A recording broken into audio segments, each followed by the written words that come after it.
నువ్వొచ్చి బతికిస్తే గానీ నా కూతురు బతకదా? నా పర్మిషన్ లేకుండా నా హాస్పిటల్కి నిన్ను ఎవరు రానిచ్చారు? నువ్వెక్కడికి వెళ్ళొద్దు, ఇక్కడే ఉండు.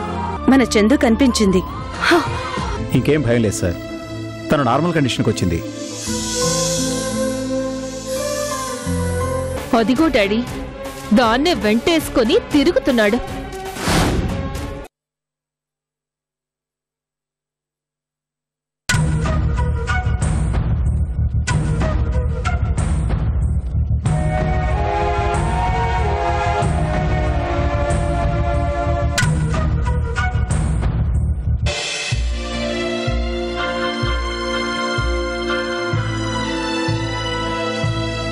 అయ్యగారు, పాపకెలా వద్దయ్యా?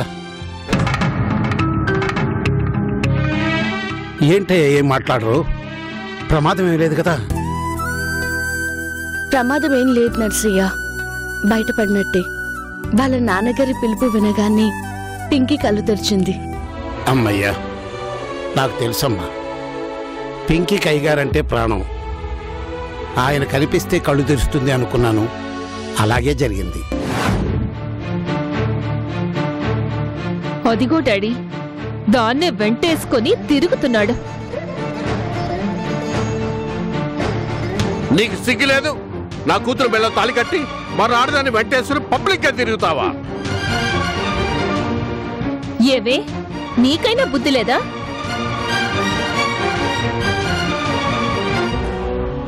ఏంటి డాక్టర్ గారు, ఏం ఆలోచిస్తున్నారు? పాపకేం భయం లేదని చెప్పారు కదా, ఎందుకు ఇంకా ఆలోచిస్తున్నారు?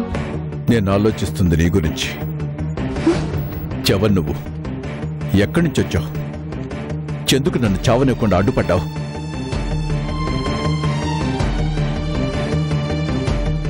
చెందుకు నీకు నా మీద ఇంత ఇంట్రెస్ట్? నేను అడగకుండానే పాపం తీసుకొచ్చావు, అందరి చేత తిట్లు తిన్నావు.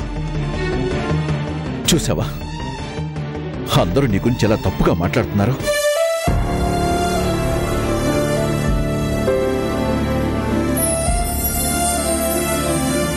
వెళ్ళిపో అమ్మా, అందరి చేత అనవసరంగా మాట్లాడుతున్నావు. ఇక్కడ ఉండాల్సిన కర్మ నీకేంటి? వెళ్ళిపో. అలా వెళ్లేదాన్నే అయితే ఇన్ని రోజులు ఇక్కడ ఉండేదాన్నే కాదు సార్.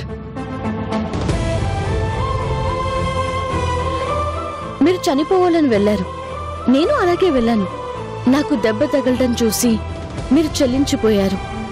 మీ మానవత్వం చూసి నేను మారిపోయాను.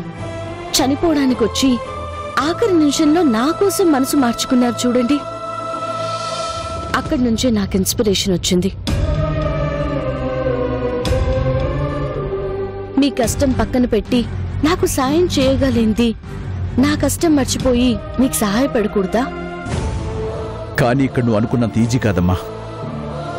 చూసావుగా, మనుషులు ఎంత కరుగ్గా ఉంటారో వాళ్ళ మాట అంతే కరుగ్గా ఉంటుంది. వాళ్ళ పళ్ళు కూడా అంతకంటే కర్కశంగా ఉంటాయి.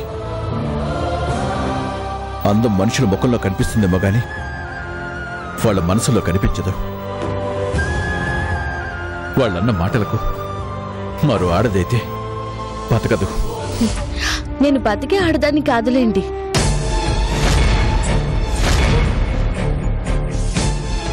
ఏంటి?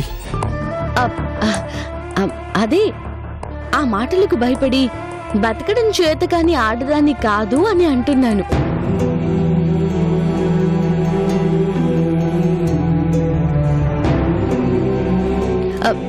మీరు నా గురించి ఆలోచించడం మానేసి మీ పాప గురించి ఆలోచించండి. మిమ్మల్ని మీరు మార్చుకోండి సార్, ప్లీజ్.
ఎక్కడికి డాడీ? చెబుతాను కదమ్మా, నువ్వురా.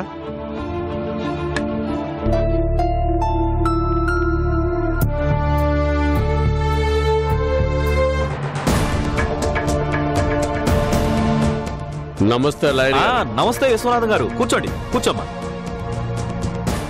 చెప్పాను కదా, ఏం చేశారు? ఇదిగో మీ గురించే హిందూ మ్యారేజ్ యాక్ట్స్ లో మీకు అనుకూలంగా ఏ పాయింట్స్ ఉన్నాయో చూస్తున్నాను. గుడ్. ఏ విధంగా చూసినా మీ అల్లుడు గారు పాపని చూడకుండా, పాపని కలవకుండా ఆపడానికి నాకేం కనిపించడం లేదండి. అలా అయితే నీకెందుకే ఈ లాయర్ కోటు? తీసి పక్కన పెట్టి వేరే పని చూసుకో. రామ్మ వెళదాం. ఈ లాయర్ లాభం లేదు, వేరే మంచి లాయర్లు చూసుకో. కూర్చోండి కూర్చోండి. ఏంటా కంగారు? మీరు కంగారు పడి నన్ను కంగారు పెట్టకండి. నేను చెప్పేది వినండి సార్, కూర్చోండి. ఆపలేదు అన్నాక ఇంకేం వినమంటారు? ఎలాగైనా ఆయన గారు నా బిడ్డ జోలికి రాకుండా ఉండాలి. అలా రాకూడదు అంటే మీరు విడాకులు తీసుకోవాలి.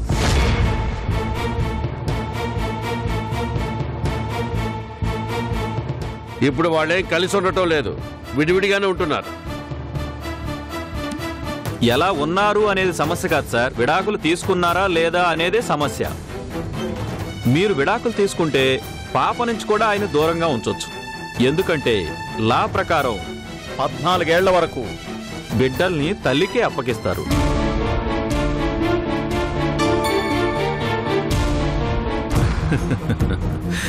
మీ పిల్లలు మీ మాట వినడానికి 14 ఏళ్లు సరిపోవా చెప్పండి?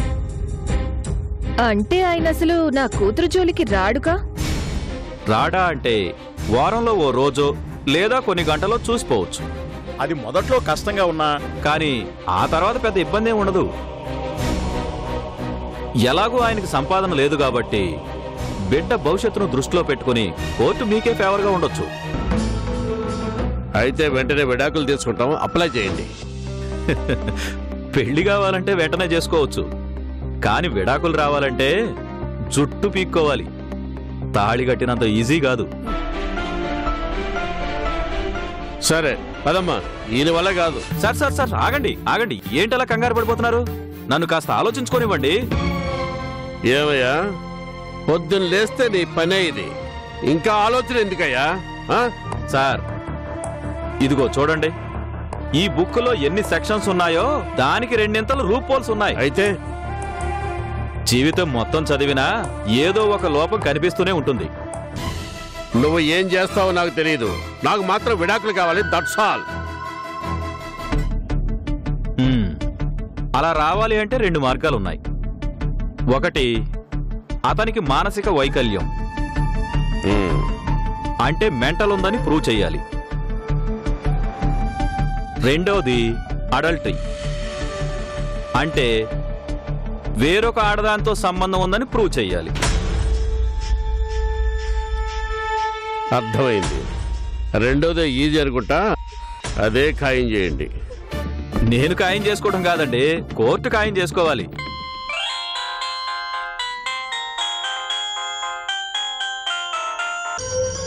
హలో. ఎరా విశ్వనాథ్, ఆ ఫోటో చూసావా? అబ్బా అన్నయ్య, నేను చూస్తానని చెప్పే కదా. అది కాదురా, చాలా అర్జెంటురా, అందుకనే. నేను అంతకంటే అర్జెంటు పనిలో ఉన్నానన్నయ్య. అయినా సరే ఇంటికి వెళ్ళి తీరిగ్గా చూస్తానుగా, నా మాట నమ్ము. సరే అయితే ఇంటికి వెళ్ళాక ఒకసారి నాకు కాల్ చేయి. అలాగే అలాగే అన్నయ్య. ఓకే.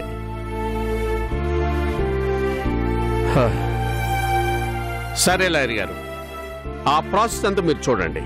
మరి అడల్టరీ అది ప్రూవ్ చేద్దాం. నేను అన్ని వివరాలు కనుక్కొని మీకు కాల్ చేస్తాను. Okay sir. అమ్మా వెళ్దామా? ఓకే లాయర్ గారు, బాయ్ బాయ్.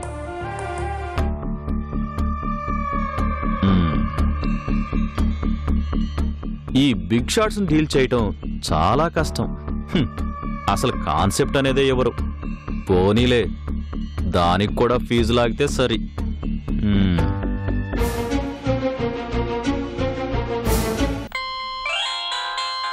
బా, ఈయనొకడు ఏదైనా పట్టుకుంటే వదిలిపెట్టడు. హలో చెప్పన్నయ్యా. ఎరా ఇంటికొచ్చావా? ఇప్పుడే లోపలికి అడుగు పెట్టాను, ఈ లోపు నీ కాల్ వచ్చింది. వెంటనే కంప్యూటర్ ఆన్ చేసి అమ్మాయి ఫోటోలు పంపించాను, చూడరా. ఆ అమ్మాయి పేరు చంద్రలేఖ. సరే, నేను చూస్తానన్నాగా. చాలా అర్జెంట్ రా. మొన్న నీ దగ్గరకు వచ్చాడు చూడు రాజా, అదే పెద్ద సివిల్ కాంట్రాక్టర్. అతనికి చంద్రలేఖ కనిపించిందట. ఓహో, వెతకపోతే మిస్ అయిందిట. సరే అన్నయ్య, ఫోటో చూడగానే నేనే ఫోన్ చేస్తా, సరేనా? వెంటనే ఫోన్ చేయి, నీ ఫోన్ కోసం ఎదురు చూస్తుంటాను.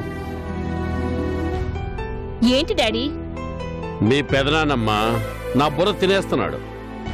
ఎవరో అమ్మాయి ఇంటి నుంచి పారిపోయిందట, దాన్ని వెతకమంటాడు. ఏమిటో.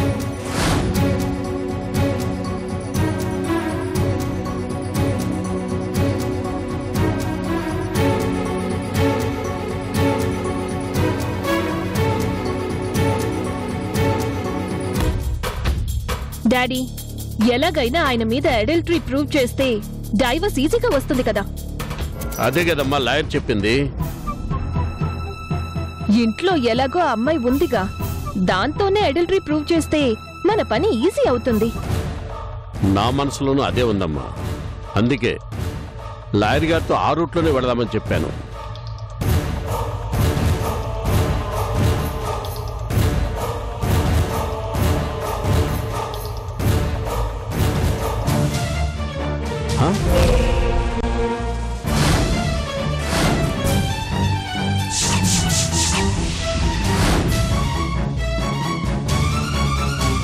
ఈ అమ్మాయ ఏంటి డాడీ?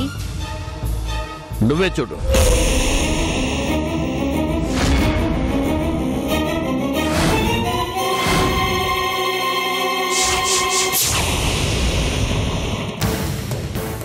డాడీ, ఈ అమ్మాయే కదా ఆ ఇంట్లో చక్రితో ఉండేది. పెదనాన్న ఈ అమ్మాయి ఫోటో పంపించారేంటి? అదేనమ్మా నాకు అర్థం కావటం లేదు. అంటే ఈ అమ్మాయి ఇంట్లోంచి పారిపోయి వచ్చిందా? ఈ పిల్లకి చక్రి షెల్టర్ ఇచ్చాడా? చెబుతా.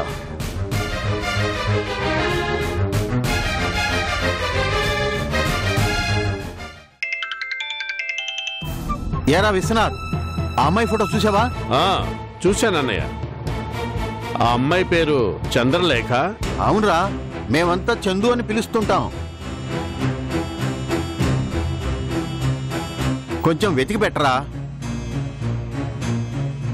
వెతికిస్తాను గాని నువ్వు ఒకసారి వెంటనే వరంగల్కి రా అన్నయ్య. ఏరా, ఎందుకు? ఆ అమ్మాయి గురించి నా దగ్గర కొంచెం ఇన్ఫర్మేషన్ ఉంది. నువ్వురా చెప్తా. అలాగా, వెంటనే బయలుదేరుతాను. డాడీ, ఎవరు డాడీ? అమ్మా జయంతి, మీ చిన్నాన్న నన్ను వెంటనే వరంగల్కి రమ్మంటున్నాడు. ఎందుకు? ఎందుకేమిటమ్మా, మనం పంపించిన చందు ఫోటోలు చూశాట, తన గురించి ఏదో ఇన్ఫర్మేషన్ చెప్తాట, వెంటనే రమ్మన్నాడు. నిజమా? నిజంగానే చందు దొరికిందా డాడీ? వాడి మాటలు బట్టి చూస్తుంటే దొరికినట్టే ఉందమ్మా. ఏదేమైనా నేను వెళ్ళి మాట్లాడొస్తాను. మాట్లాడడం కాదు డాడీ, దొరికితే చందుని వెంట పెట్టుకుని తీసుకురావాలి. నేను వస్తాను డాడీ. వద్దమ్మా, నిన్ను చూస్తే మళ్ళీ చందు రానంటుందేమో. నేను తీసుకొస్తానుగా, నువ్వు జాగ్రత్త తల్లి. వస్తాను.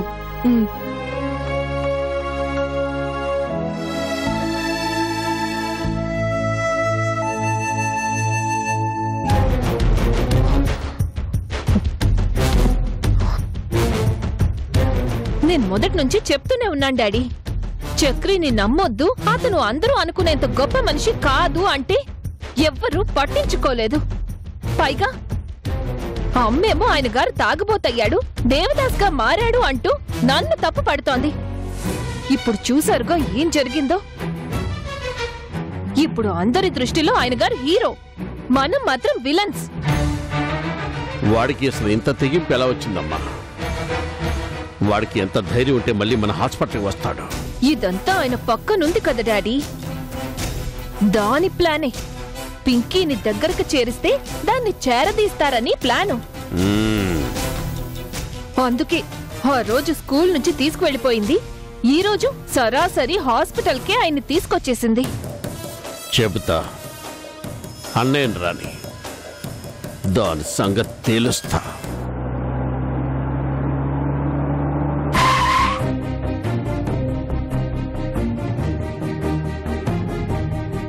విశ్వనాథ్,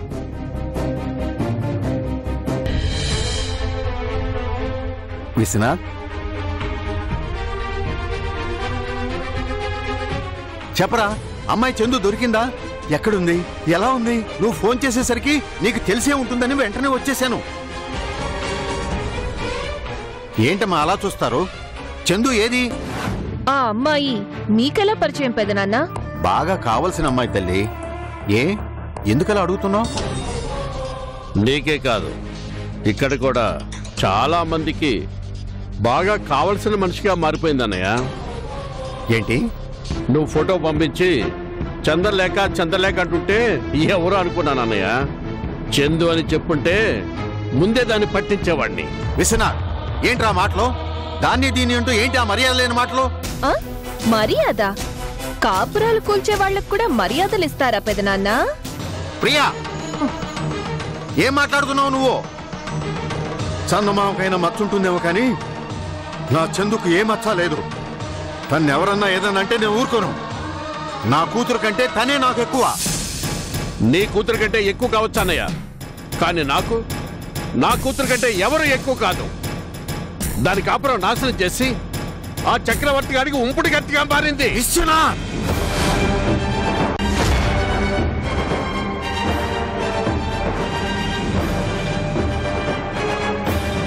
తమ్ముడు అనే ఒకే ఒక కారణంతో నిన్ను వదిలేస్తున్నాను.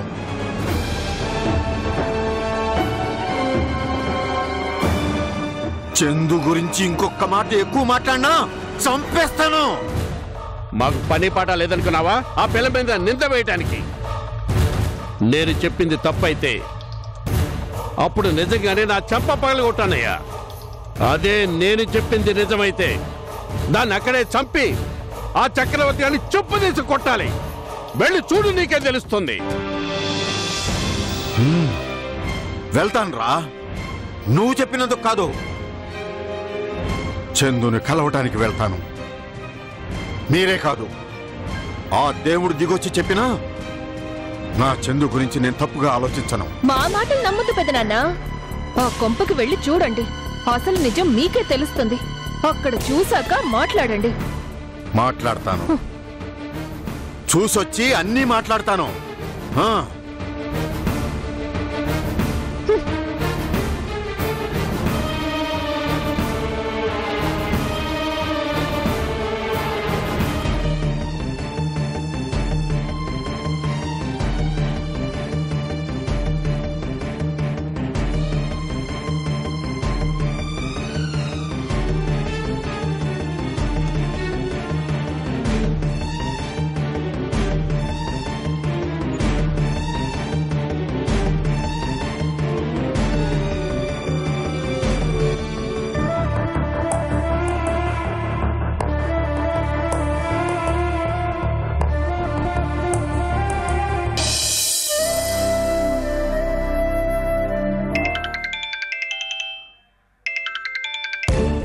హలో హలో, డాక్టర్ చక్రవర్తిని మాట్లాడుతున్నాను. పింకీకి ఎలా ఉంది? నమస్కారం సార్. పాప ఆరోగ్యం చాలా బాగుంది. మీలాంటి గొప్ప డాక్టర్ చేయబడ్డాక ఏ ప్రాబ్లం ఉండదు sir. Thank you doctor, thank you so much. పాపని ఈరోజు ఇంటికి పంపిస్తున్నాం. దిగులు పెట్టుకోకండి సార్. ఏమైంది అంకుల్? పాపకి బాగానే ఉందంట. ఈరోజు డిశ్చార్జ్ చేస్తున్నామని చెప్పారు. ఇంకే అంత బాగానే ఉంది కదా, ప్రశాంతంగా నిద్రపోండి. ఇద్దరు రావడం లేదు చందు. పాపని ఎప్పుడెప్పుడు చూడాలా అనిపిస్తుంది. రాత్రంతా నిద్ర లేదు. మొహం ఎలా అయిపోయిందో చూడండి.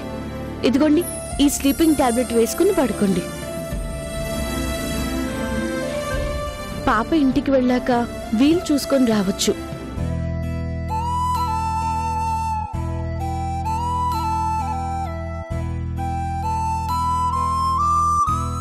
నర్సే ఇంటికి రాగానే వంట చేసి నిద్ర లేపుతాను.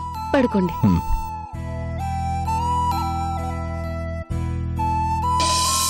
Thank you Chandu, thank you so much.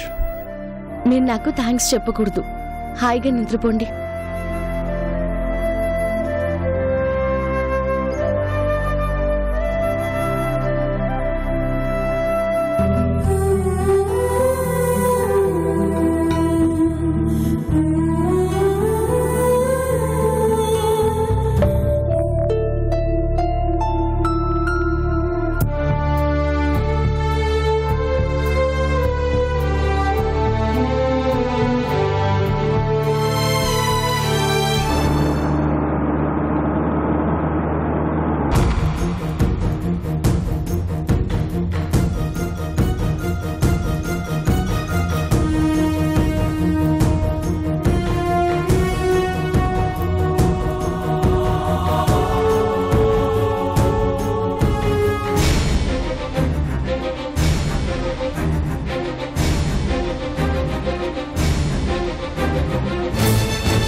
అమ్మా చందు,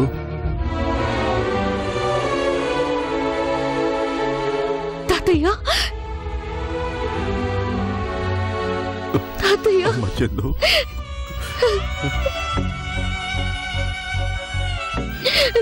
ఏంటమ్మా ఇది? ఎందుకు ఈ అజ్ఞాతవాసం? నీ గురించి మేమంతా ఎంత కంగారు పడుతున్నామో తెలుసా? ఇలా చేయటం తప్పు కదూ? తప్పక చేశాను తాతయ్య. నువ్వెందుకు ఇలా వచ్చావో నాకు తెలుసు తల్లి. నువ్వు అనుకుంటున్నట్లు జయంతికి నవీన్కి పెళ్లి జరగలేదు. ఆ పెళ్లి ఆగిపోయింది. మీ నాన్న మనసులో స్థానం ఉందని జయంతి తెలుసుకుంది. నవీన్ కూడా పెద్ద మనసుతో వాళ్ళిద్దరినీ కలిపి అమెరికా వెళ్ళిపోయాడమ్మా.